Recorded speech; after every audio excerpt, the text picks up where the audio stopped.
Yesus Nabi sepakat saya. Oh ya sepakat kita Pak Ustaz. Kalau Yesus Tuhan nggak sepakat. Bagaimana Pak Ustaz? Kalau Yesus Tuhan nggak sepakat saya.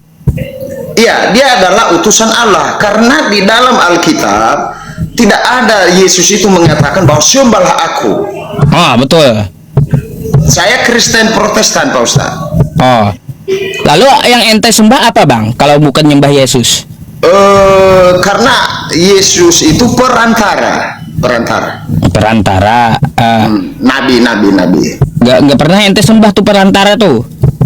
Kadang kita sembah juga. Ngapain disembah? Sama aja kau bohong kayak gitu. Kalau kau sembah juga itu perantara. Jadi kan begini Pak Ustaz. Kacau.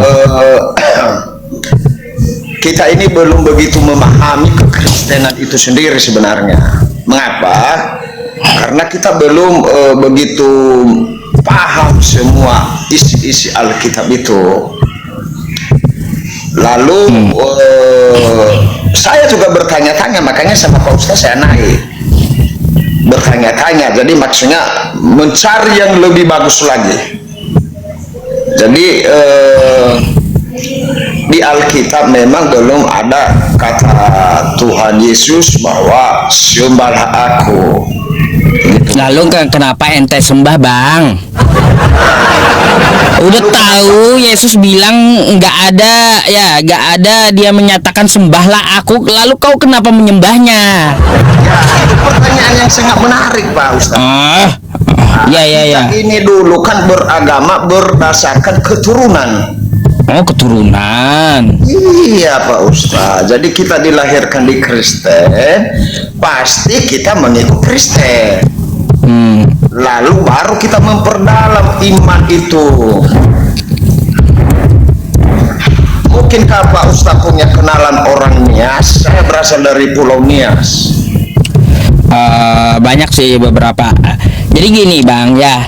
Kalaunya Yesus kagak pernah contohin ke abang, ngapain abang lakukan? Coba mana dalilnya?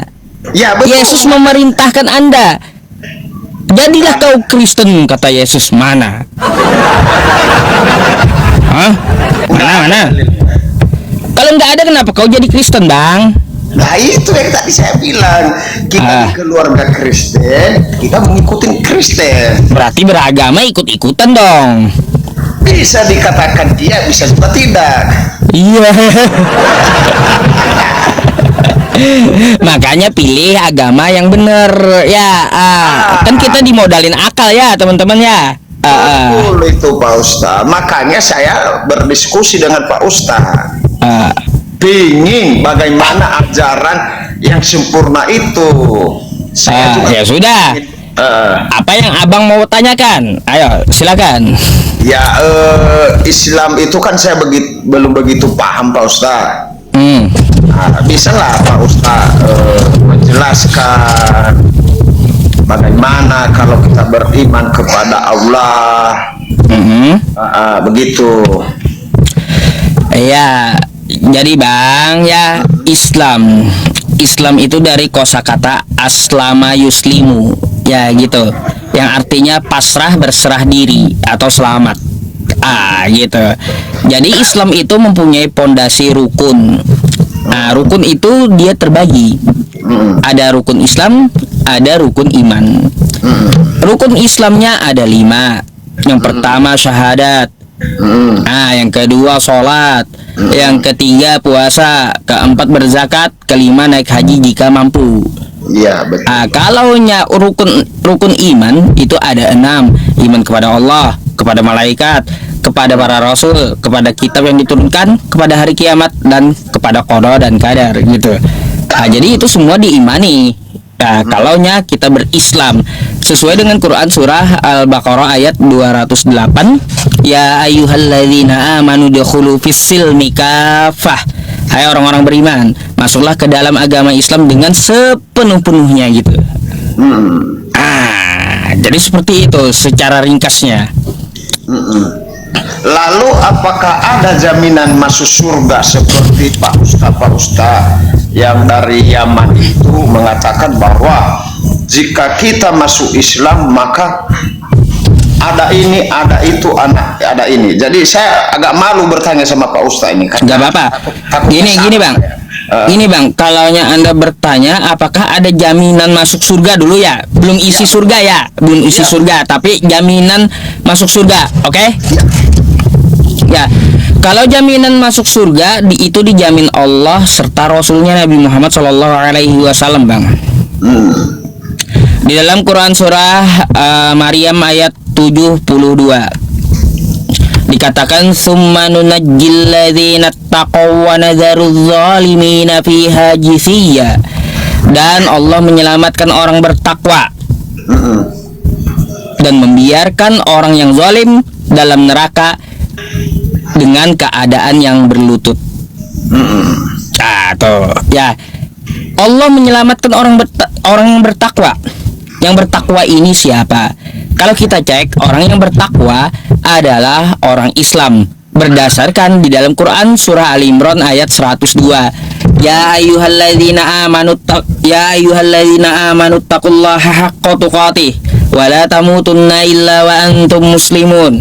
Hai orang-orang beriman, bertakwalah kepada Allah dengan sebenar-benarnya takwa, dan janganlah kamu mati kecuali beragama Islam. Tuh ya, jadi Allah menyelamatkan umat Islam. Habis itu kalau jaminan dari nabinya ada dalam hadis riwayat Bukhari, kullu ummati yadkhulunal jannah illa man aba. Semua umat Islam pasti masuk surga kecuali yang enggan. Yang enggan yang dimaksud seperti apa? Yaitu yang dia melawan apa yang disampaikan oleh Rasulullah SAW, gitu. Ada Bang, ada dua jaminannya, nabinya dan Tuhan semesta alam yang menjamin. Tapi sekarang saya boleh tanya balik Bang. Boleh. Mana Bang jaminan Yesus Kristus untuk Protestan? Bahwa Yesus menjamin Protestan dan Katolik masuk surga kayak Nabi Muhammad. Silahkan. Jadi kita harus bertobat, baru ada jaminan masuk surga dengan melaksanakan semua perintah-perintah Tuhan yang telah ditetapkan. Jikalau itu semua tidak kita lakukan, maka tidak masuk surga kita sesuai amal perbuatan kita. Hah? Katanya dosa udah ditebus Bang. Kata siapa ditebus dosa? Nanti abang dipikir Kristen pula, nyamar pula abangnya. Mana ada sudah ditebus dosa? Emang jual beli? Nah, mana yang betul ini dari kalian ini? Aduh, nggak ada penebusan dosa itu, nggak ada. Belum ada penebusan dosa karena belum ada penghakiman. Waduh, cobalah jelaskan dulu, saya dengar dulu dah ya. Jadi begini Pak Ustaz, mungkin Pak Ustaz lebih tahu dari saya, cuman Pak Ustaz berpura-pura kurang mengerti. Jadi dosa, semua orang dilahirkan telah berbuat dosa, dan upah dosa itu adalah maut. Maut artinya adalah mungkin kalau kita sudah meninggal masuk neraka, tidak masuk surga. Jikalau kita masuk surga setelah kita bertobat, melakukan apa yang kehendaki Tuhan. Contoh, tidak mencuri, tidak berdusta, tidak berzina. Dan ada beberapa hukum Taurat, ada 10, tapi semua orang sudah melakukan hal demikian di antara 10 itu. Lalu upah dosa itu sesuai kata firman Tuhan adalah maut, kematian yang kekal. Kalau gitu saya boleh tanya? Ya, boleh. Gini, satu aja ya pertanyaan saya dari awal tadi. Yesus mengatakan aku menjamin Kristen masuk surga secara tekstual. Itu satu, ya Bang ya. Yang kedua, ya kalau penjelasan abang ya berputar-putar berbelit-belit kayak tadi, saya kurang ngerti. Bisa ditunjukkan datanya seperti apa gitu? Kalau data belum saya hafal karena saya bukan pendeta. Oh, bukan pendeta. Pendeta pun nggak ada yang hafal, Pak. Karena pendeta itu malas hafal, Pak. Malas. Nah, nanti abang digeruduk Kristen pula. Oh, itu adalah kenyataan. Saya bisa bertanggungjawabkan semua omongan saya. Agak lain ini ya, teman-teman ya. Tidak ada seorang pun pendeta di dunia ini yang sudah saya temui dia hafal Alkitab. Tidak ada. Tidak ada. Baru gereja manapun dia. Kecuali dia berpura-pura hafal. Oke. Lanjut bang, saya dengarkan dulu kayak gimana doktrinnya. Ada nggak jawabannya tadi? Yesus menjamin Kristen Protestan masuk surga. Gimana ayatnya itu? Mana saya tahu ayatnya, Pak Ustaz. Waduh. Kan tadi saya bilang ke Pak Ustaz, saya belum lihat dia jamin masuk.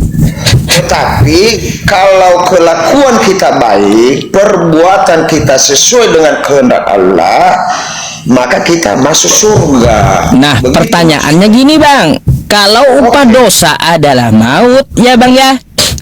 Ya. Upah dosa adalah maut. Bayi yang baru lahir lalu meninggal, itu kenapa?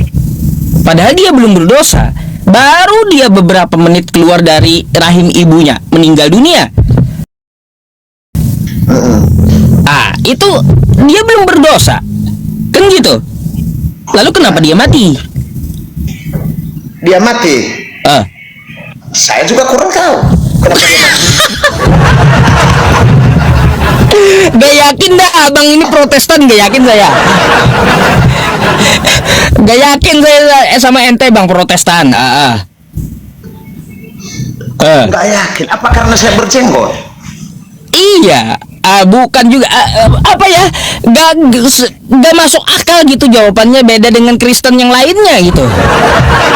Maaf Pak Ustaz, saya kasih lihat peliharaan saya biar Pak Ustaz mengerti. Ini peliharaan saya. Apa itu kucing? Dan sampai emas saya pun itu adalah ada salibnya. Apa perlu saya buktikan? Aneh ya teman-teman ya. Saya ini Kristen. Aneh gitu. Kristen tulen. Iya. Aduh. Tadi saya berdebat dengan saudara saya Muslim juga. Hah? Saudara Anda Muslim berarti dong? Malah kalau kita sesama kenal di channel kan kita saudara aja, berbicara baik aja lah, saudara kayak Yusuf. Dia channel dari mana itu yang perempuan. Kami berdebat tadi mengenai Rasul Paulus. Saya tidak berpendapat seperti orang-orang Kristen lain bahwa Rasul Paulus itu terlalu dihargai, terlalu. Abang percaya nggak dengan Paulus tuh? Oh tidak bang. Tidak juga. Saya pertama orang Kristen yang tidak percaya sama Paulus. Dicatat dari omongan saya. Ini kayak gimana doktrinnya ya teman-teman? Beda lagi gitu loh. Berani kali abang ya catat katanya. Saya orang Kristen yang pertama kali kagak percaya Paulus. Memang tidak percaya. Lanjut coba. Terus gimana? Tadi kami berdebat ibu itu, dia mengatakan kepada saya, apakah saudara percaya Paulus? Saya bilang tidak. Tidak. Karena ya. Dah. Nah, jatuh lagi. Bentar. Ada alasan saya Pak Ustaz nggak percaya sama Paulus. Si Paulus ini ada beberapa ayat-ayat yang pernah saya baca yang dia sampaikan ke Korintus, Bang, kalau nggak salah. Bang, kalau abang saya jadiin narasumber sama Kristen lain mau nggak? Mau, tapi jangan terlalu tinggi ilmunya karena saya baru belajar. Iya, saya naikin satu lagi Kristen. Abang jadi narasumber nih. Karena kocak gitu. Kocak. Abang sendiri mengatakan kagak percaya Paulus gitu. Iya, boleh ya? Sebentar dulu Pak Ustaz. Oh, baik. Sebentar lo, baik. Apakah Ustaz juga percaya sama Paulus? Wah, jelas kagak lah, Bang. Lah saya juga tidak, saya kan waras. Jadi yang percaya dengan Paulus tuh kagak waras tuh orang-orangnya. Ya kalau dia minum dia ini agak-agak mabuk-mabuk pinang lah sedikit. Oh, mabuk-mabuk pinang.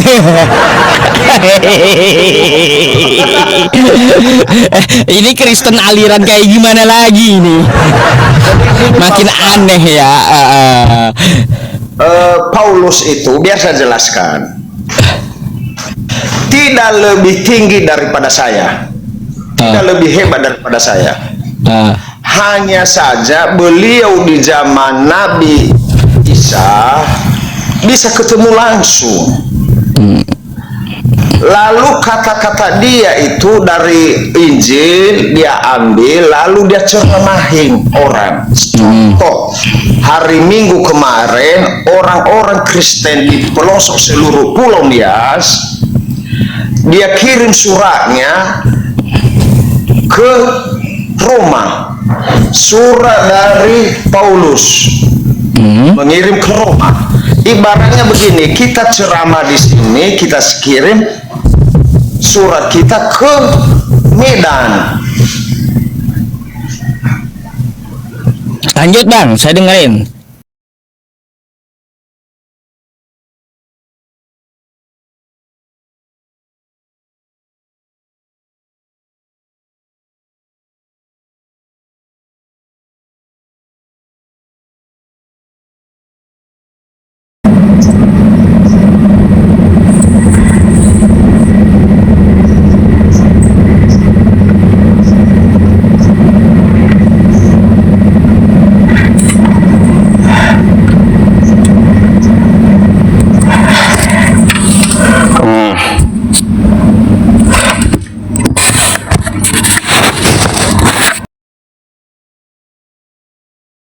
Satu lagi, Kristen satu lagi. Boleh. Saya mau tahu nih, betul nggak paham abang ini? Teman-teman yang di nih ya, teman-teman yang di USUP,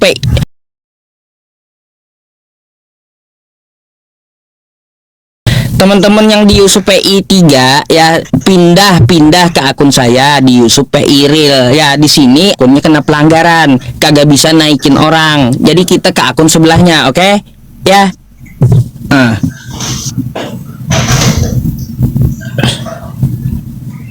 Ciko.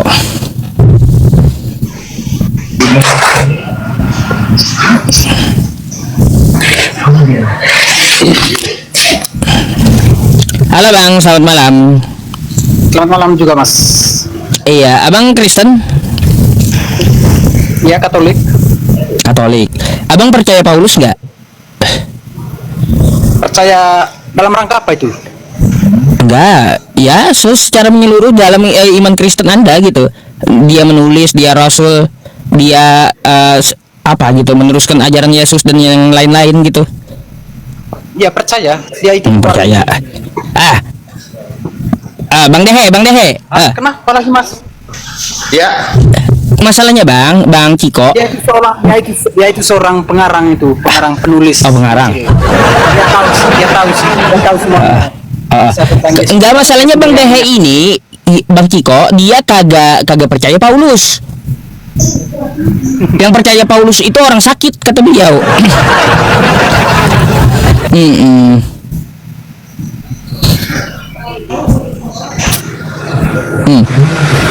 Gimana, Bang Dehe? Lanjut. Ya Bang. Ya gimana ini nih, yang satu percaya Paulus, sedangkan ente kagak percaya dengan Paulus.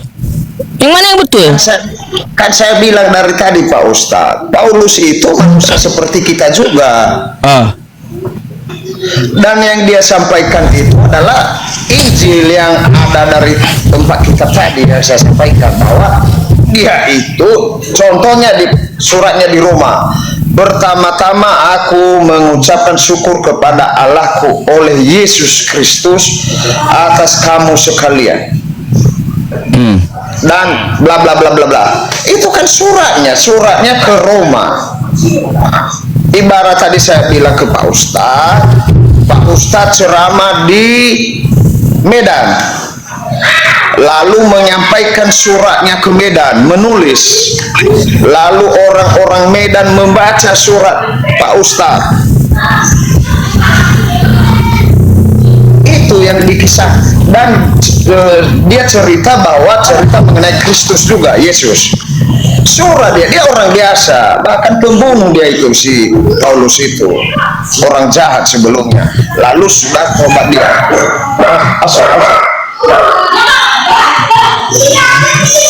Sementara Paulus ini di dalam Alkitab maupun di Al-Quran belum ada jaminan dia masuk surga, belum ada. Sebentar dulu, Bapak lagi ngomong sama Pak Ustaz. Ini Bapak, Iya. dia nanya Bu Ira, dan itu yang nanya siapa sih? Mbak Mulia. Iya. Anaknya Mulia. Ini yang jadi anak Bapak ini. Kamu.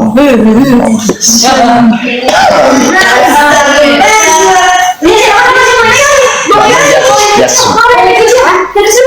Apa perlu dipakai dulu? Yes. Lanjut Bang.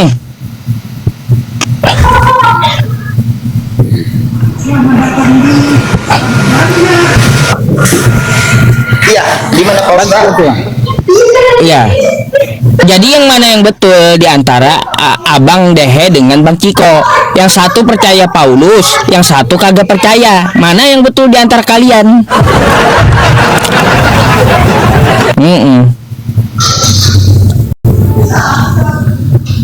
Betul dalam bentuk apa ini Pak Ustaz? Ya yang mana yang benar gitu? Nggak mungkin dua-duanya benar. Kalau dua-duanya salah pasti bisa mungkin itu. Memang kita nggak menyembah Paulus. Tapi percaya kan Bang Dehe dengan Paulus percaya nggak? Percaya apa ini maksudnya dulu? Tentang apa yang Percaya. dituliskannya Yesus adalah Tuhan. Oh, kalau itu kan hanya tulisan dia Pak Ustadz. Contohnya saya bilang Yesus Tuhan, itu hanya menurut dia. Menurut dia, Kepada Tuhan. bukan menurut yang lain gitu ya. Bang Ciko, tanggapilah Bang Ciko, menurut dia doang Bang Ciko ya. Menurut Paulus doang gitu. Saya kasih gambar sedikit. Menurut saya Paulus itu saya tidak percaya. Menurut abang yang satu bisa dia percaya. Karena setiap orang berbeda pendapat. Sebentar. Oke. Saya kasih contoh lagi. Bahwa Tuhan Yesus itu mengampuni dosa orang bersalah. Itu kan menurut saya karena saya percaya kepadanya.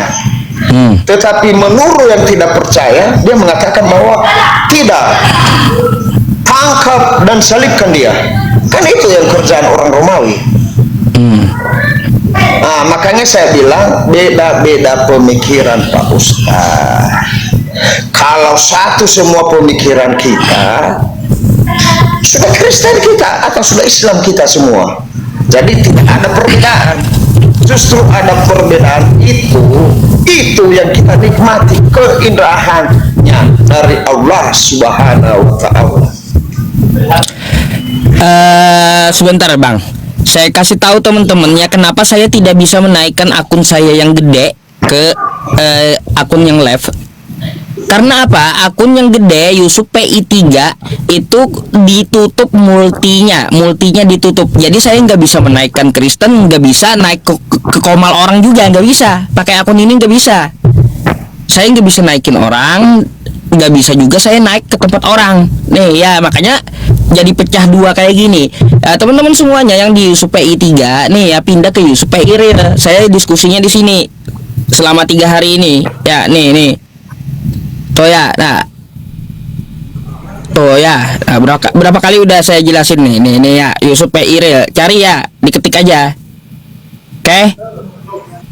Nah. Dah.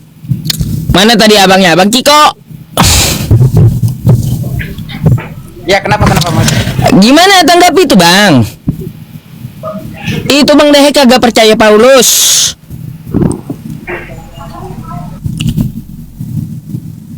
Ah, hilang.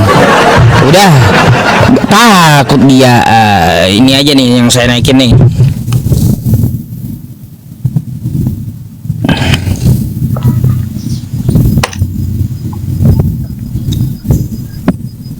Halo, selamat malam.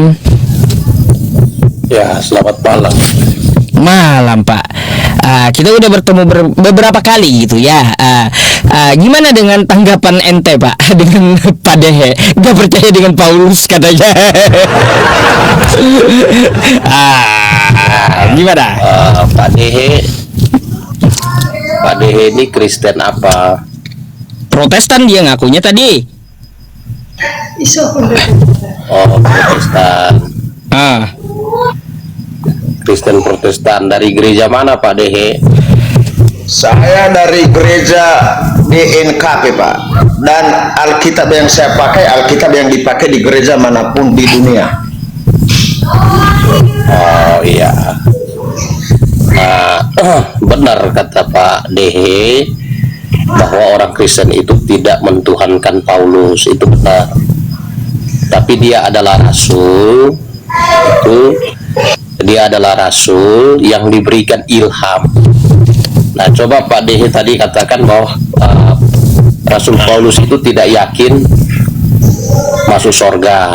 Nah, berarti kan Pak Dehe belum baca tulisan Rasul Paulus di Filipi 1 ayat 21 sampai 23. Coba Pak Dehe baca Filipi 1 ayat 21 sampai 23.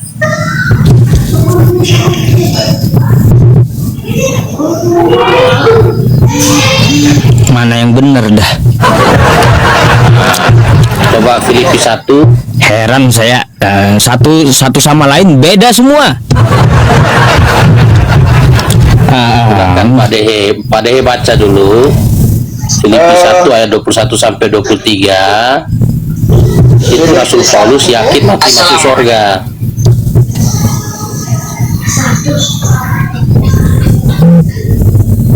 Nah, sudah ketemu ayatnya Pak? Filipi 1 ayat 23. Ayat 21 sampai 23. Oh iya.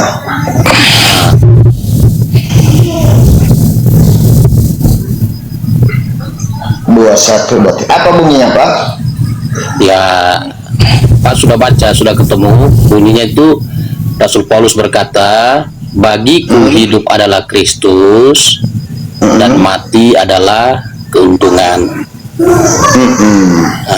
Lalu selanjutnya Rasul Paulus berkata bahwa dia ingin pergi bersama dengan Kristus, tetapi dia tinggal untuk memberi buah. Nah, jadi di situ Rasul Paulus punya keyakinan kalau dia mati dia ke surga. Filipi 3 ayat 20 Rasul Paulus berkata, karena kewarganegaraan kami ada di dalam surga. Nah, itu jadi itu penjelasan. Saya kira Pak Dehe ini belum membaca seluruh tulisan Rasul Paulus sehingga menyimpulkan demikian.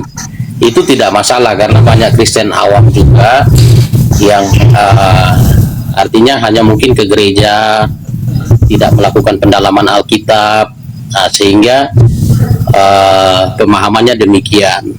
Jadi hanya sayang saja Pak Yusuf P ini menggunakan orang seperti Pak Dehe untuk menyerang kekristenan. Wah, salah. Salah. Kapasitas dialognya harus sama-sama dengan Pak, kan seorang ustadz. Harusnya kapasitas dialognya harus dengan orang yang punya kapasitas yang sama gitu.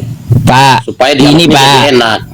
ini kalau yang mencari seperti itu Pak ya, karena yang minta multi di bawah tuh kagak ada tandanya ini pendeta, ini bukan, ini pintar, ini bodoh, nggak ada. Random gitu. Mana bisa saya dituntut harus diskusi dengan pendeta saja, spesialis pendeta naik ke sini? Nggak mungkin kan? Karena nggak ada tandanya di bawah itu. Pak Ustaz, begini ya. Nanti saya jawab, makanya saya bisa bicara begini. Biar diteruskan dulu sampai ini, nanti saya yang jawab. Jadi saya nggak menggunakan Padehe sebagai alat, enggak. Saya pengen tahu aja mana yang betul gitu, karena banyak ya dari dulu itu saya lihat teman-teman Kristen selalu bertabrakan paham gitu.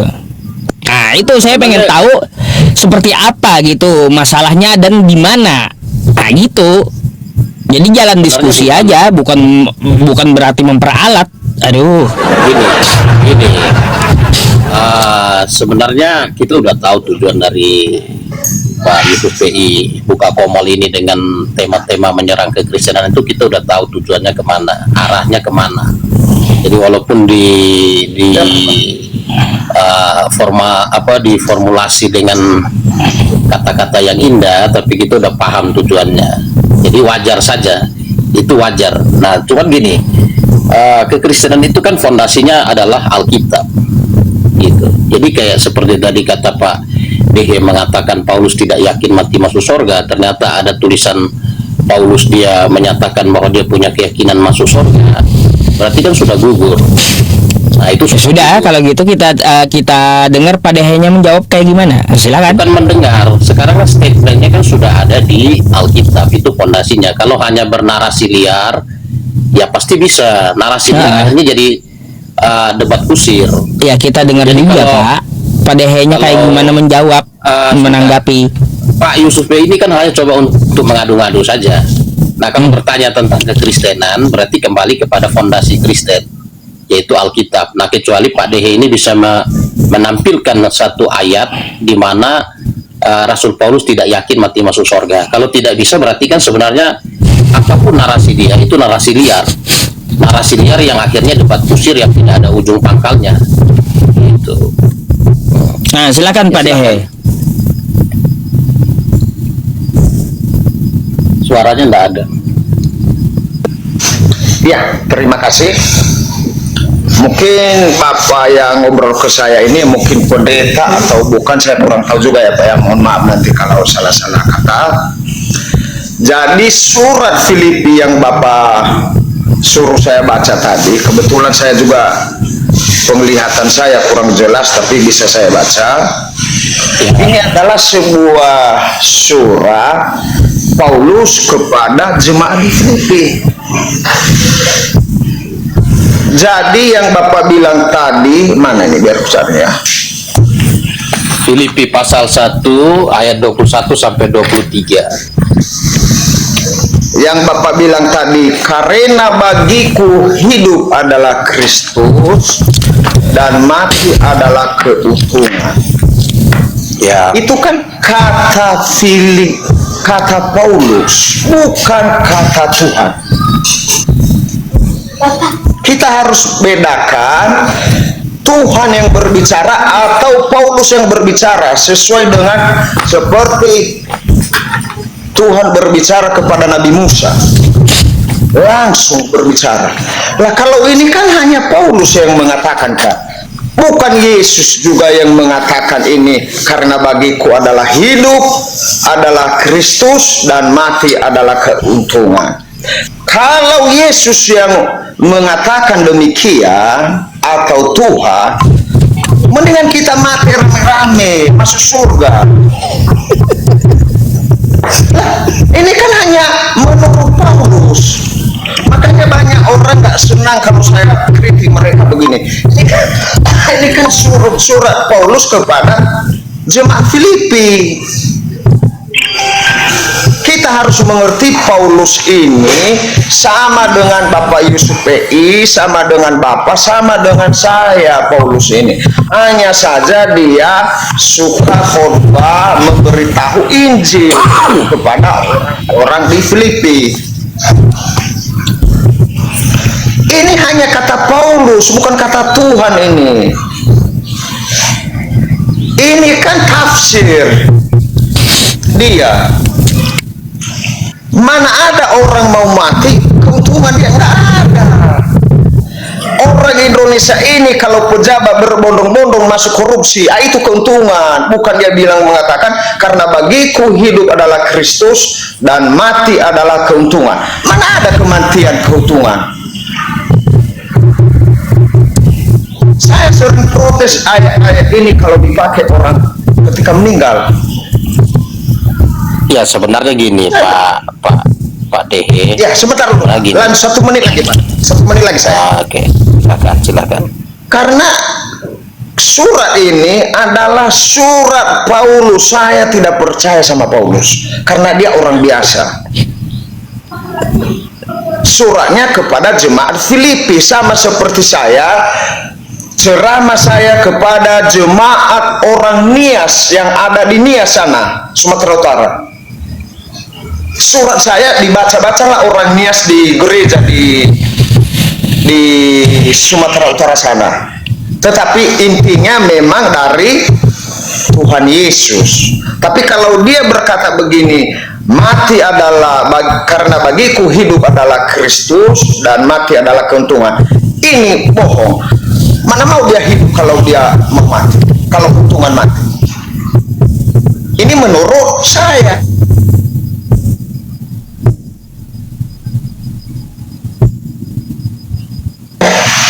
Terus beda, jadi beda orang, beda tafsiran begitu. Oke, lanjut Pak. Nah, jadi gini, tadi kan Pak Dehe menyatakan bahwa Paulus tidak yakin mati masuk surga.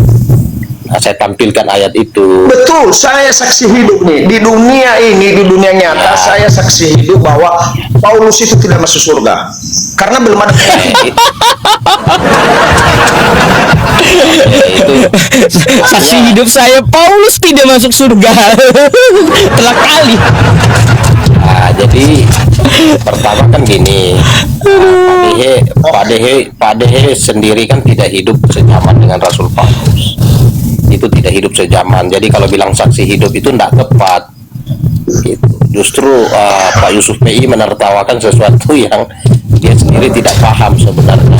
Tidak. Ya lucu aja gitu. Beliau sendiri yang mengatakan kan bahwa Paulus saya bersaksi Paulus tidak masuk surga katanya. Kalau yang Muslim yang mengucapkan kan ya wajar gitu. Tapi kalau Kristen sendiri heran saya gitu, bikin lucu.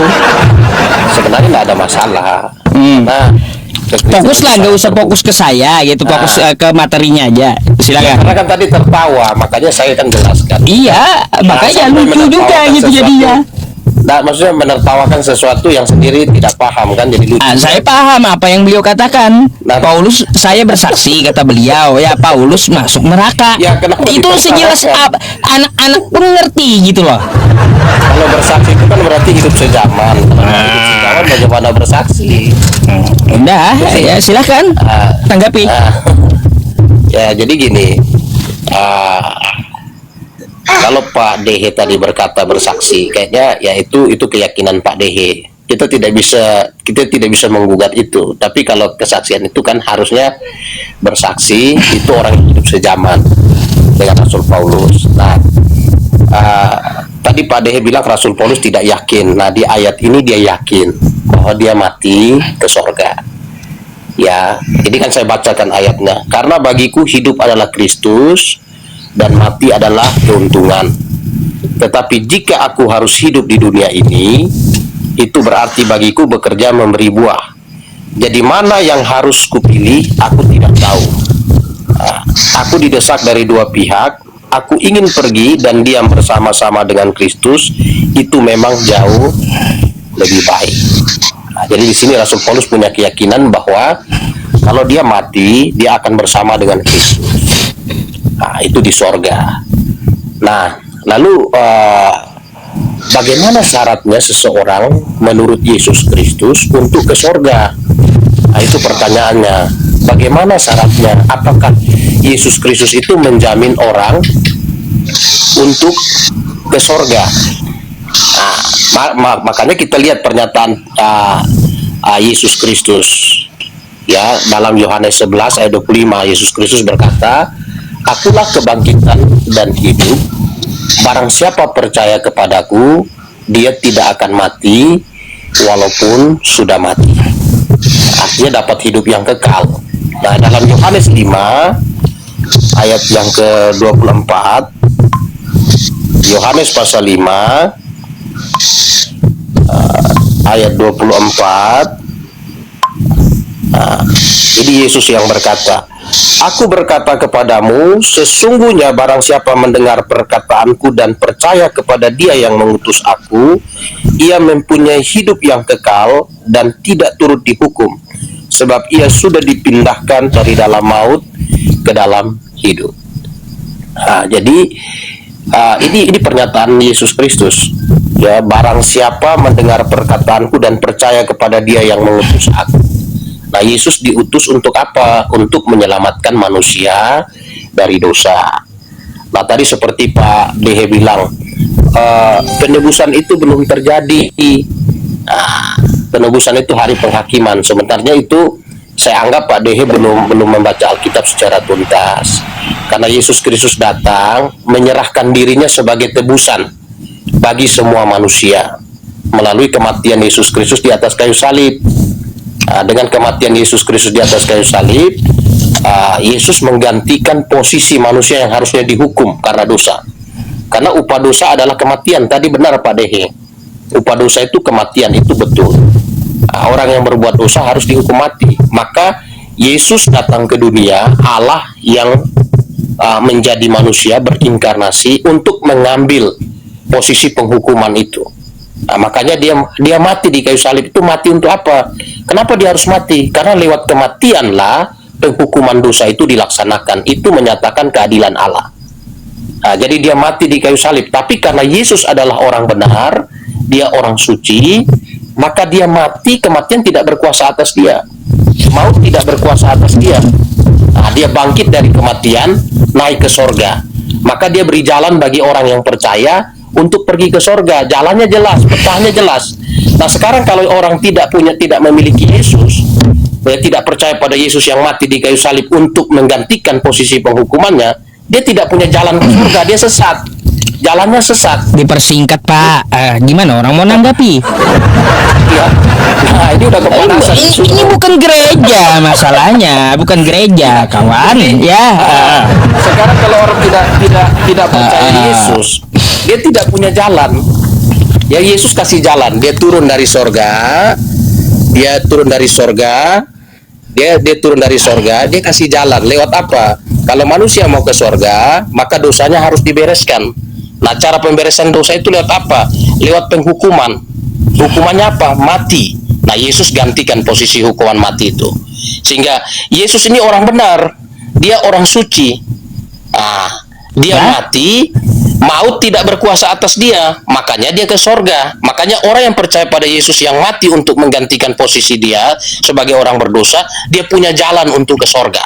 Sedangkan yang lain tidak punya jalan, tersesat, mati tidak punya jalan untuk ke sorga. Maka Yesus itu peta jalan menuju sorga, gitu Pak Dehe. Tanggapi Pak Dehe tuh. Ya. Ngantuk saya nanggapinnya ini. Ngantuk, iya. Ngantuk, waduh. Bahaya kali, ngantuk katanya teman-teman. Iya, lanjut Pak Dehe, silakan. Saya mau dengar argumentasinya kayak gimana, silakan. Intinya dari saya, Rasul Paulus belum ke surga. Kenapa saya bilang belum ke surga? Karena belum ada penghakiman. Karena beliau ini dulu orang berdosa juga. Orang berdosa, dan tidak mungkin dia meninggal ini langsung terangkat ke surga. Tidak mungkin. Walaupun tadi Pak Pendeta panjang lebar dia menceritakan, memang itu intinya, karena belum ada penghakiman di dunia setelah Yesus lahir, maka Rasul Paulus ini, saya belum yakin masuk surga, dan dihukumnya itu dia ya yang menulis. Contoh, saya adalah pengikut Kristus, saya 1000% masuk surga. Kan hanya di surat saya. Belum tentu Tuhan mengabulkan nanti. Intinya adalah tergantung amal kebaikan kita.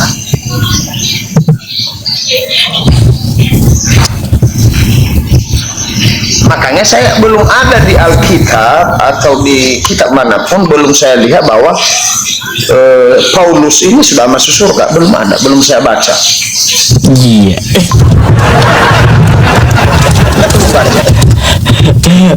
Lanjut Pak De. Singkat saja Pak Ustaz. Nggak perlu panjang-panjang gitu ya. Nggak perlu panjang-panjang tapi mematikan kawan-kawan argumennya. Karena tadi saya bilang rambut sama hitam pendapat berbeda. Itu kan keyakinan Paulus, dia masuk surga sama seperti saya. Ketika saya meninggal, saya akan masuk surga. Tapi belum tentu itu yang terjadi kelak. Begitu, Ustaz. Silahkan nih. Saya kembalikan ke bawah lagi gitu. Saya cuma mau mendengar gimana sih materinya. Malam ini saya jadi pendengar yang baik gitu. Jadi Pak Yusuf PI jadi moderator ya. Jadi terima kasih.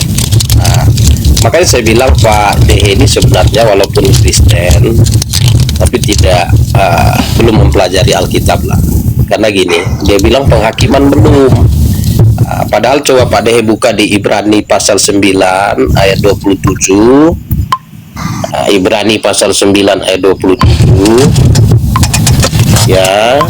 Nah, itu dikatakan, dan sama seperti manusia ditetapkan untuk mati hanya satu kali saja, dan sesudah itu dihakimi. Nah, sesudah kematian itu ada penghakiman menurut iman, bukan menurut perbuatan. Nah, yaitu menurut iman. Penghakiman menurut iman itu ialah yang beriman kepada Yesus sebagai juru selamat itu ke sorga.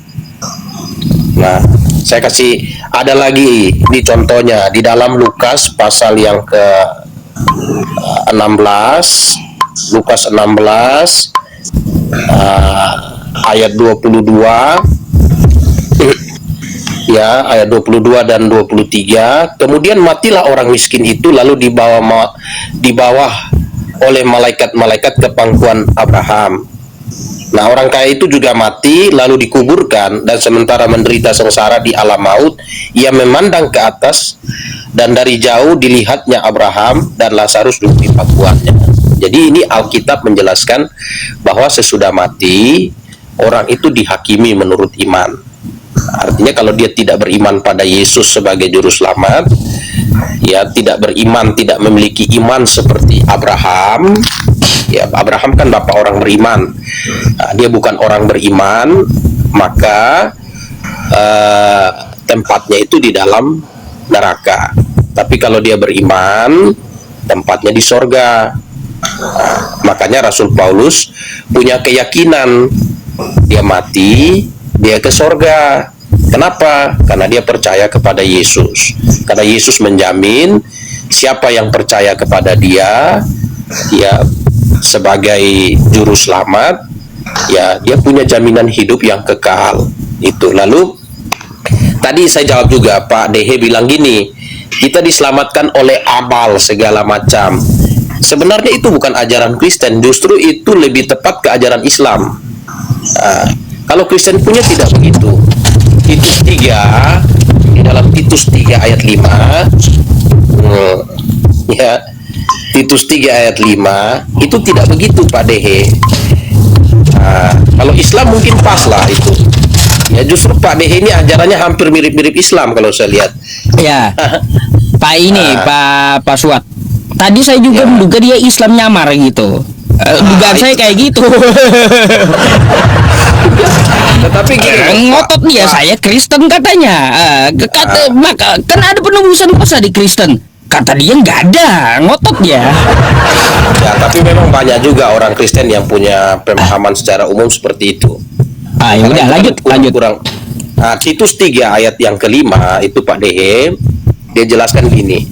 Pada waktu itu dia telah menyelamatkan kita bukan karena perbuatan baik yang telah kita lakukan. Nah, jadi dasar keselamatan dalam iman Kristen itu bukan karena perbuatan baik, tetapi karena rahmatnya oleh permandian kelahiran kembali dan oleh pembaharuan yang dikerjakan oleh Roh Kudus. Saya dulu bertanya, Pak. Ya, silakan. Surat Titus itu dari Paulus kan? Iya. Yang mengatakan itu adalah Paulus, bukan Tuhan Yesus. Karena Paulus itu tidak lebih tinggi derajatnya dibanding dengan saya. Kecuali Yesus sendiri yang mengatakan demikian, baru saya percaya. Saya itu, mohon maaf, saya itu tidak percaya dengan Paulus karena dia ambil dari kitab Injil aja, dia ambil, dicomot-comot, diterang. Beginilah ibaratnya saya khotbah dari Matius, lalu saya kirim surat saya ke negara Libya. Saya Paulus. Makanya orang-orang Libya sana ceramah penderitanya dengan kata-kata saya dijelaskan lagi. Karena Paulus ini itu kan suratnya lagi, bos. Nih, dari Paulus hamba Allah Rasul Yesus Kristus untuk memelihara iman orang-orang pilihan Allah. Kita juga orang-orang pilihan Allah. Surat Paulus, yang penting surat-surat Paulus itu saya tidak begitu yakin, kecuali dari Injil. Saya percaya kalau dari Injil Matius, Markus, Lukas, Yohanes, itu Nabi Isa langsung yang berbicara dengan murid-muridnya. Kalau sudah masuk ke surat Paulus, itu suratnya sama seperti saya, surat Pak Dehe kepada jemaat Niniwe. Saya diganti dengan Rasul Paulus. Pak Dehe jadi Rasul Paulus. Terus? Iya begitu, makanya saya bilang itu kan kata Paulus lagi, bukan kata Tuhan. Yang saya imani itu adalah firman Tuhan. Contohnya hukum Taurat, dilarang berzina, dilarang mencuri, dilarang saksi dusta. Itu adalah Tuhan langsung yang berbicara kepada Nabi Musa. Kalau yang Paulus bukan Yesus yang menyampaikan ke Paulus, bukan. Makanya banyak orang tidak senang kalau saya berdebat begini, karena saya ngomong apa adanya, apa yang ada. Saya bilang baca dari surah siapa dulu? Titus adalah surah Paulus lagi.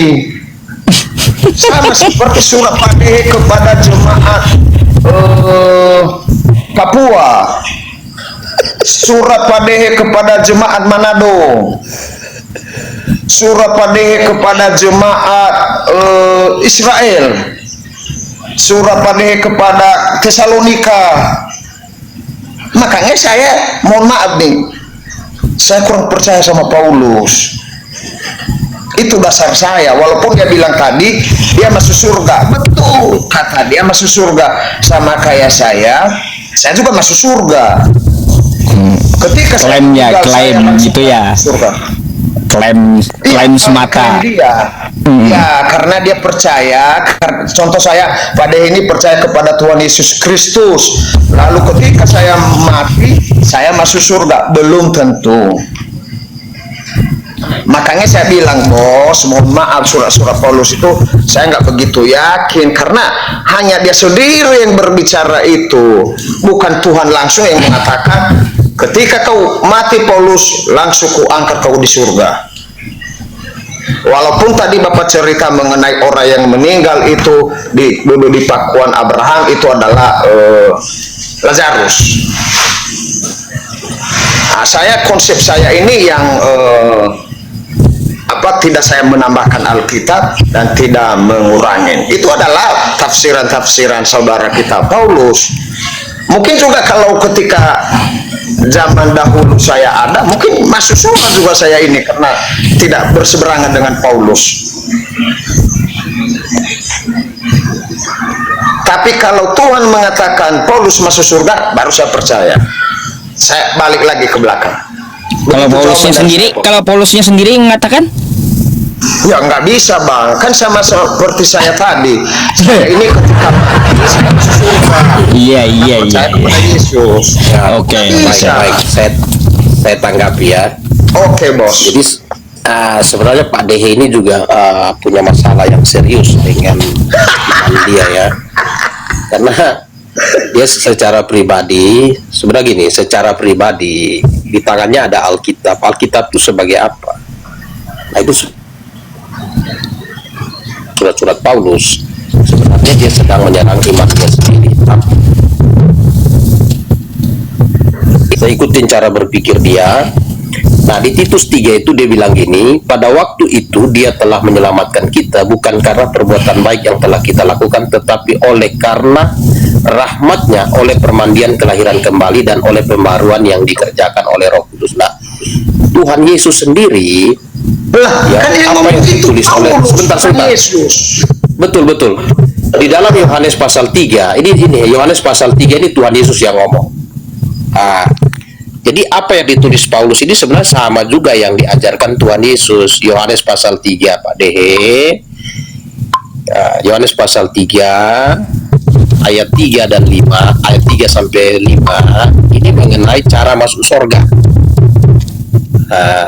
Jadi dibilang situ, Yesus menjawab katanya, aku berkata kepadamu, sesungguhnya jika seorang tidak dilahirkan kembali, ia tidak dapat melihat kerajaan Allah. Jadi bukan karena perbuatan baik, tetapi karena dilahirkan kembali. Saya tanya Pak Dehe mengerti tidak arti dilahirkan kembali sebagai seorang Kristen?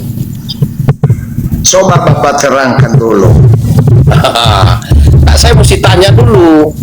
Maksudnya sebagai orang Kristen selama Pak Dehe bergereja, Pak Dehe pernah mendengar istilah dilahirkan kembali tidak? Bukan hanya sering, ini juga sudah saya dengar barusan. Nah, begini. Oke, silakan. Kita baca lagi. Yesus menjawab katanya, aku berkata kepadamu, sesungguhnya jika seorang tidak dilahirkan kembali, ia tidak dapat melihat kerajaan Allah. Bukan dikatakan, kata Paulus kepadanya. Itu Yesus Kristus yang ngomong loh. Iya, tapi saya bilang bukan kata Paulus. Iya. Kita jadi harus syarat. Jadi di situ kan syarat masuk, syarat untuk melihat kerajaan Allah harus dilahirkan kembali, kata Yesus Kristus. Saya mengerti itu kata Yesus. Tapi kalau kata Paulus kan beda. Nah kata Paulus kan jelas di Titus 3 tadi. Itu yang saya bilang tadi Pak Podre. Nah bedanya di mana? Kan Rasul Paulus juga bilang di Titus 3 ayat 5, pada waktu itu dia telah menyelamatkan kita bukan karena perbuatan baik yang telah kita lakukan, tetapi oleh karena rahmatnya, oleh pembaharuan kelahiran kembali. Nah ini lahir baru, sama dengan Yesus ngomong. Iya, itu yang saya bilang tadi, yang diceramahin atau khotbah Paulus adalah dari kitab-kitab Yohanes, Markus. Ya sekarang kan yang jadi pertanyaan ini mengenai masuk surga. Kalau di konsepnya Pak Dehe tadi, Pak Dehe bilang masuk surga itu karena amal dan lain-lain. Nah itu bertentangan dengan ajaran Yesus Kristus. Justru Pak Dehe punya pemahaman itu lebih cocok ke Islam. Pak Dehe lebih cocok pemahamannya itu ke Islam, daripada pemahaman yang diajarkan Alkitab. Nah, Hanya artinya gini. beda mengungkapkan aja, bos. Hanya beda. Tujuan sama. Tujuan sama. Nah, Hanya makanya beda di- kosakata. Nah, kalau beda seperti itu kan Pak Dehe harus punya fondasi berpikir gini. Iman Kristen itu dibangun di atas dasar Alkitab. Nah, jadi iman itu fondasinya itu harus firman Allah. Jadi kalau kita hanya bernarasi liar, lalu kita buat kesimpulan-kesimpulan liar, justru itu tidak, kita bukan beriman sebenarnya. Nah, kita hanya berimajinasi. Jadi harus beriman itu kan harus ada fondasinya. Nah, makanya di fondasi tadi kan saya ambil surat Titus, tapi Pak Dehe keberatan. Oh, surat Titus itu kan Paulus. Nah, ternyata yang diajarkan Rasul Paulus itu ajarannya sama dengan apa yang diajarkan oleh Yesus Kristus. Bahwa kalau orang mau Iya, saya mengerti. Dan saya jelaskan juga bahwa jangankan itu adalah kan klaim-klaim si Paulus saja. Contohnya dia bilang masuk surga. Nah, sekarang bukan klaim. Justru yang diucapkan Rasul Paulus itu disampaikan oleh Tuhan Yesus dalam Yohanes 3. Nah, sekarang saya tanya Pak Dehe. Saya tanya Pak Dehe. Nah, Pak Dehe mengerti enggak apa yang dimaksud dengan lahir baru? Mengertilah. Caranya bagaimana? Sama dengan pikiran, nggak usah tanya cara. Kalau orang Kristen dibilang, sekarang, itu berarti kan Pak Dehe gini loh. Ini kita jujur loh, kita jujur ngomong. Enggak, Kita saya jujur ngomong gini. dulu, saya ngomong dulu. Silakan. Biar Bapak kan nanya, saya jawab. Mengerti nggak lahir baru? Ya mengertilah. Caranya? Ngerti, iya ngerti. Ngertinya caranya. Maksudnya coba jelaskan. Lahir baru itu Lahir gimana? baru adalah perbuatan kita harus sesuai dengan keinginan Tuhan kita. Oh, salah. Ya, itu kan menurutmu salah. Berarti kita Nah, ini melawan Tuhan itu yang menurut benar. Tuhan Yesus. Nah, saya lanjutkan. Ini lahir baru, saya kasih tahu. Ah, sekarang coba Pak Dehe lihat Yohanes 3 ayat 5. Yohanes 3 ayat 5. Nah, itu lahir baru. Ya, jadi Yohanes 3 ayat 5 bilang, jawab Yesus, aku berkata kepadamu, sesungguhnya jika seorang tidak dilahirkan dari air dan roh, ia tidak dapat masuk ke dalam kerajaan Allah. Jadi bukan perbuatan baik, tapi lahir dari air dan roh. Apakah Pak Pendeta pernah lihat lahir dari air dan roh? Nah, mengenai lahir dari air itu pertanyaan yang bagus. Apakah Pak Pendeta pernah lihat lahir dari air dan roh? Nah, air kita tidak pernah melihat kelahiran dari roh. Nah, di ayat yang ke-6 coba Pak Dehe lihat ayat 6 ya sampai 8. Dia kasih penjelasan lahir dari roh itu seperti apa. Apa yang dilahirkan dari daging adalah daging, dan apa yang dilahirkan dari roh adalah roh. Jangan engkau heran, karena aku berkata kepadamu, kamu harus dilahirkan kembali. Angin bertiup kemana ia mau, dan engkau mendengar bunyinya, tetapi engkau tidak tahu dari mana ia datang dan kemana ia pergi. Demikian halnya dengan tiap-tiap orang yang dilahirkan dari Allah. Jadi lahir baru itu. Pak. Saya mau tanya dong, roh tadi punya rahim nggak dia roh itu? Kok bisa melahirkan roh itu? Baru dengar saya, tolong jelasin Ya. lah. Jadi gini, makanya Pak Ustadz PI juga di dalam memahami Alkitab, Pak Ustadz, bahwa gini, hal rohani, perkara rohani itu harus dipahami secara spiritual, bukan dipahami secara lahiriah. Jadi kalau rahim itu kan lahiriah, ya. Nah, misalnya seperti mata Tuhan. Kalau mata Tuhan bukan berarti Tuhan itu punya biji mata kayak manusia, tidak. Tangan Tuhan. Nah, itu harus dipahami secara spiritual karena Allah itu roh. Nah, jadi bicara tentang dilahirkan dari air dan roh itu berbicara dalam konteks pemahaman secara rohani, bukan secara lahiriah. Secara rohani, Itu, Pak Ustadz. bukan Ya. secara lahiriah. Oh, ya. Gitu teman-temannya. Jadi mungkin agak beda dengan konsep Islam ya. Mungkin Islam itu memahami yang rohani dihubungkan dengan hal lahiriah. Makanya seringkali bentrok dengan Kristen. Sedangkan kalau Kristen itu ketika kita membaca hal-hal yang sifat rohani, kita punya konsep berpikir itu Allah itu roh. Jadi untuk memahami yang rohani harus memahaminya secara spiritual. Iya, Secara heran rohani. saja saya baru dengar ada perkataan roh bisa beranak gitu loh. Bukan roh bisa beranak, dilahirkan kembali dari air dan roh. Jadi gini, kenapa perlu lahir kembali dari air dan roh? Karena jiwa manusia, roh manusia, ya sesudah manusia jatuh dalam dosa, roh manusia ini selalu dikendalikan oleh keinginan daging. Keinginan daging itu menjerumuskan manusia kepada hal-hal yang sifatnya berlawanan dengan hukum Allah. Gitu. Ya, itu berlawanan Kan, dengan Bade. hukum Allah. Aduh. Anggapi. Jadi saya kira sudah cukup jelas ya Pak Dehe. Nah, lahir dari roh itu tidak pernah dilihat, tapi dirasa seperti angin. Angin kita tidak pernah melihat, tapi kita merasakan. Nah, itu prosesnya. Itu. Mic-nya Pak, Mic-nya Pak, mic. Ya. Lalu saya makin bingung kalau begini. Kalau tidak Bagus. masuk ke perbuatan baik kita. Makin bingung padanya. Bukannya ngerti malah tuh makin bingung kata beliau. Ya bagus. Jadi gini. Lanjut. Kenapa saya bingung? Lanjut Bade. Berarti boleh kita langgar semua hukum Taurat kalau tidak mempengaruhi amal kebaikan kita atau kebaikan kita. Ya, jadi gini Pak Dehe.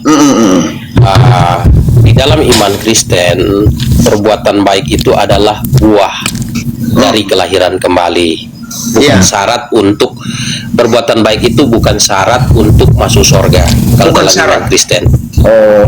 Tetapi kasih karunia Allah.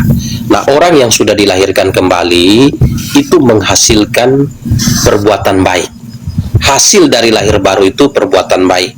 Nah, seperti di Filipi ya, saya bacakan Filipi pasal 2. Ya, Filipi pasal 2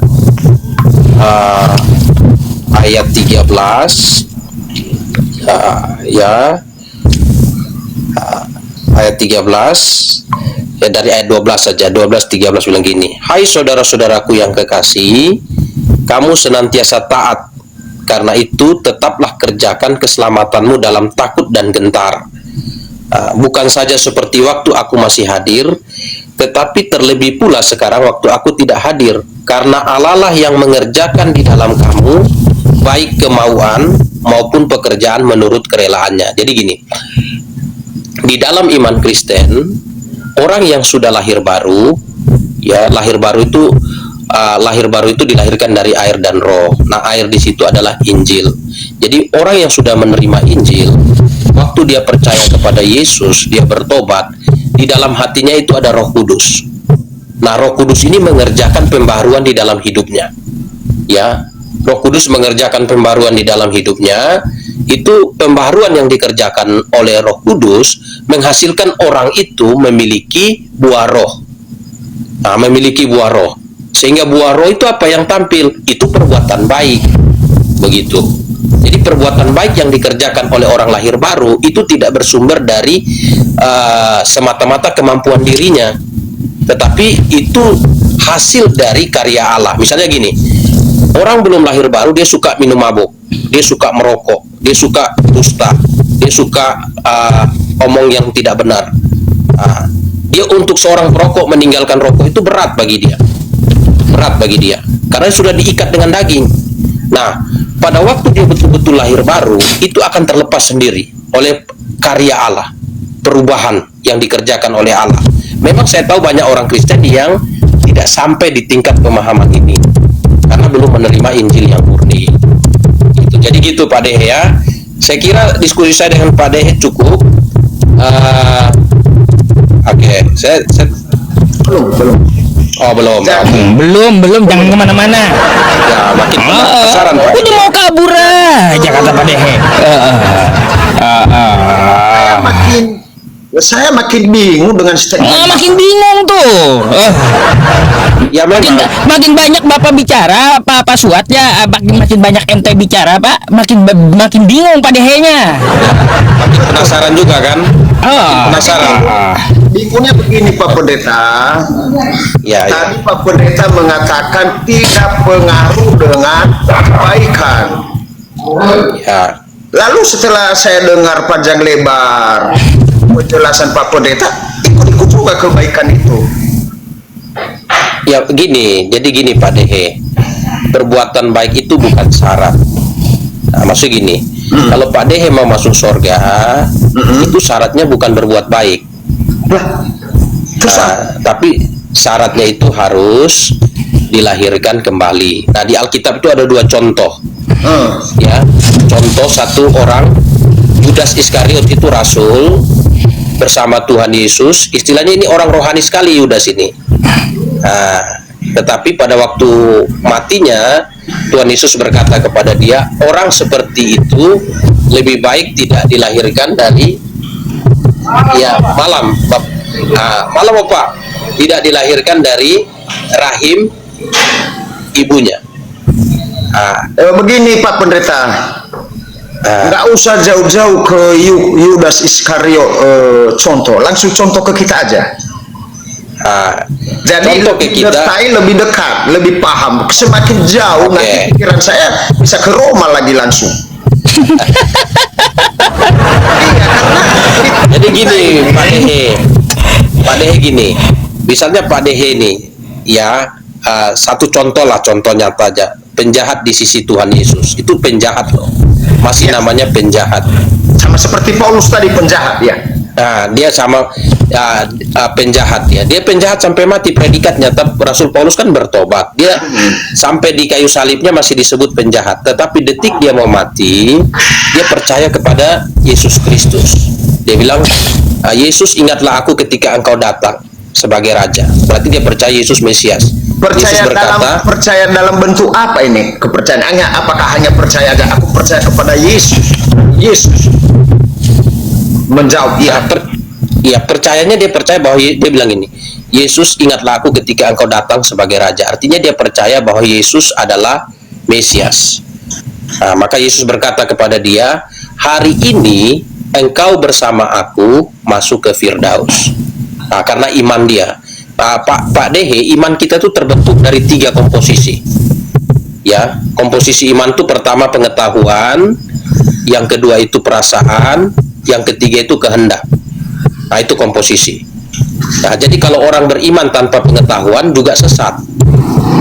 Nah, orang beriman hanya karena rasa-rasa itu bisa bahaya, karena dia bisa merasa, oh, bulu badan saya merinding, Tuhan hadir dekat saya. Nah, padahal orang lewat kuburan juga, orang yang tidak percaya Tuhan bulu badannya merinding. Nah, rasa juga tidak bisa jadi. Nah, kehendak. Nah, jadi harus iman kita itu terbentuk dari 3 komposisi. Seperti saya potong Pak Pendeta. Silakan. Apakah Pak Yusuf PI ini seorang ustaz? Seandainya dia meninggal lalu dia bilang, aku percaya kepadamu Yesus, lalu masuk surga? Oh, kalau Pak Yusuf PI ini detik matinya dia bukan hanya percaya begitu, maksudnya dia percaya bahwa Pak Yusuf PI detik matinya dia terima bahwa Yesus itu adalah juru selamat yang telah mati untuk menggantikan dosanya, dan dia percaya bahwa Yesus yang mati telah bangkit naik ke surga untuk memberikan hidup kekal bagi dia. Dengan iman dia diselamatkan. Saya semakin bingung kalau begini. Dia diselamatkan.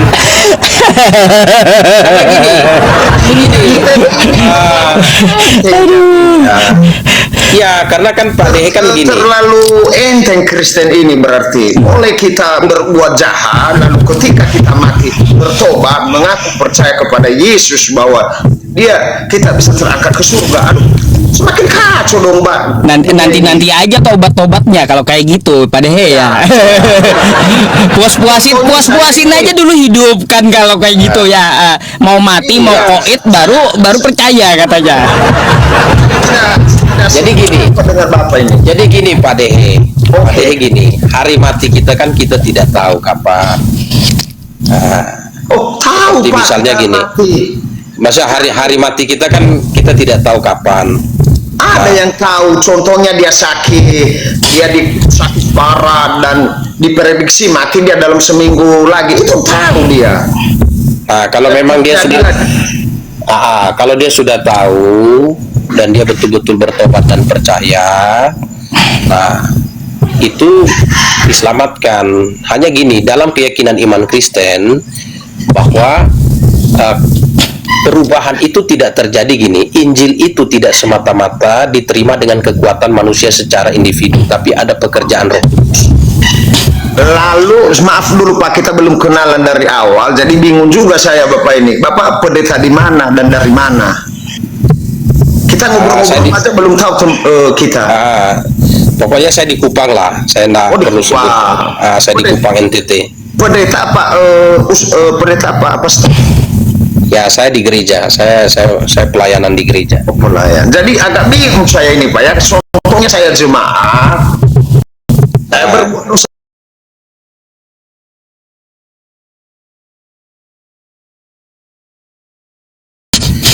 Orang bertobatnya kalau mau meninggal tidak. Lah tadi saya kan kasih contoh tadi. Contohnya itu kan tidak selalu. Itu sesuatu yang terjadi secara insidental, itu tidak selalu. Tetapi ketika kita hidup, sebaiknya kita membuat keputusan. Karena gini, orang yang sudah percaya pada Yesus,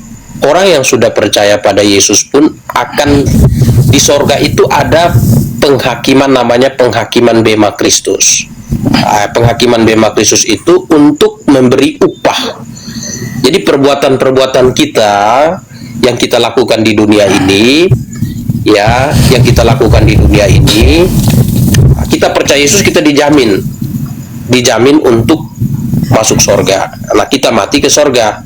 Nah, penghakiman itu di dalam Alkitab ada dua, yaitu penghakiman menurut iman dan menurut perbuatan. Nah, menurut iman itu posisi. Menurut iman, kalau kita bertobat menerima Yesus sebagai Tuhan dan Juru Selamat, kita bertobat menerima Yesus sebagai Tuhan dan Juru Selamat, kita mati pasti ke sorga. Nah, di sorga itu juga ada penghakiman menurut perbuatan, yaitu penghakiman Bema Kristus. Di dalam 2 Korintus pasal 5 ayat 10. Ya, 2 Korintus pasal 5 ayat 10. Pak Pendeta Suat, jangan banyak-banyak, nanti malah tambah pusing Pak Padehenya. Yang nggak ngerti dia. Ya, maksudnya saya memberikan, maksud gini, ini kan butuh penjelasan. Sebuah pertanyaan itu butuh penjelasan. Jadi saya jelaskan. Jadi Pak Dehe harus memahami ada dua bentuk penghakiman. Penghakiman pertama itu menurut iman, penghakiman kedua itu menurut perbuatan. Nah, kalau menurut iman itu yang dikatakan Ibrani 9 ayat 22. Manusia ditetapkan mati satu kali, sesudah itu dihakimi. Itu menurut iman. Nah, menurut perbuatan yang di sorga akan menghadap penghakiman Bema Kristus. Itu dihakimi menurut perbuatan. Untuk apa? Untuk upah. Nah, tingkat kemuliaan orang di sorga itu berbeda-beda.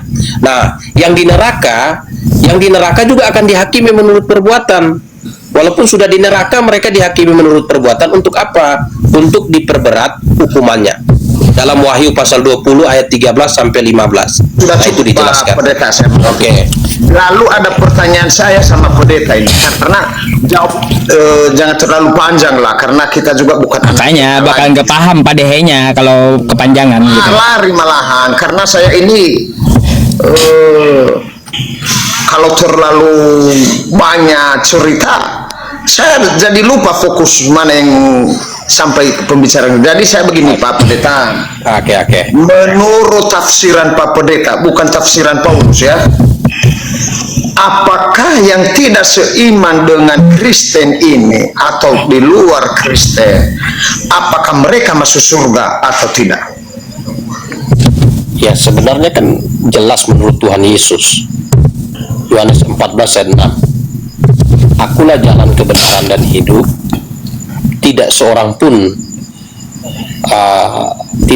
pun datang kepada Bapa kalau tidak melalui aku. Jadi Berarti di luar tidak masuk Yesus, surga mereka. ya betul. Salah Bapak Pendeta. Itu berarti Pak Dehe justru mempersalahkan Tuhan Yesus. Saya bukan menyalahkan Tuhan Yesus juga. Ada saya pernah baca dalam Yang benarnya kayak gimana jadinya? Alkitab, lalu murid-murid Yesus datang kepadanya, katanya, "Guru, ada yang mengusir setan di sana, tapi bukan anggota kita atau bukan seiman dengan mereka." Lalu setan itu pergi. Kata Yesus kepadanya, "Itu jangan diganggu, itu bagian dari kita juga." Padahal dia tidak mengenal Yesus. Dia tidak mengenal Yesus.